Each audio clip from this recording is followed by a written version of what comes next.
তারপর কি ওয়েস্ট থেকে ইস্টে গেছে, তারপর আবার সাউথ থেকে নর্থে গেছে, আবার ইস্ট থেকে ওয়েস্টে গেছে। ঠিক আছে, এখন এটা হইলে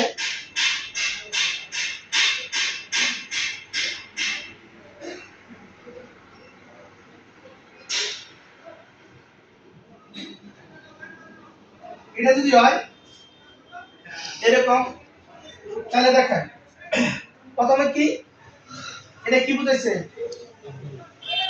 আপ ডাউন বুঝাইছে না? ঠিক আছে, আপ ডাউন করে তখন আমি কি দিব, এটা যদি অর্থোগ্রাফিক সিম্বল ড্রয়িং হয় তখন মনে করেন যে এটা লাইন, এটা লাইন একটা শুরু, শুরু করে এনওয়াইয়া শেষ, এনওয়াইয়া শেষ, এই লাইনটুকু আছে, এই লাইনটুকু। ঠিক আছে,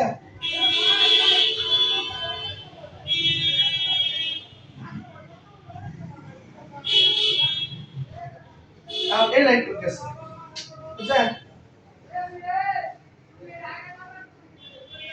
এই লাইনটুকু আছে। এখন কি করবেন দেখেন, প্রথমে কই গেছে সাউথ থেকে, সাউথ থেকে নর্থ, আর আইসোমেট্রিক কি করবেন সাউথ থেকে নর্থ, তাহলে কি সাউথ থেকে নর্থ, তারপরে কই গেছে ওয়েস্ট থেকে ইস্ট, ওয়েস্ট থেকে ইস্ট, তারপরে কই গেছে up to down, up to down, তারপরে কই গেছে ওয়েস্ট থেকে ইস্ট, ওয়েস্ট থেকে ইস্ট, ওয়েস্ট থেকে ইস্ট, তারপরে কই গেছে ডাউন টু আপ, তারপরে কই গেছে তারপরে গেছে আবার ওয়েস্ট থেকে ইস্ট, আবার ওয়েস্ট থেকে ইস্ট। ঠিক আছে।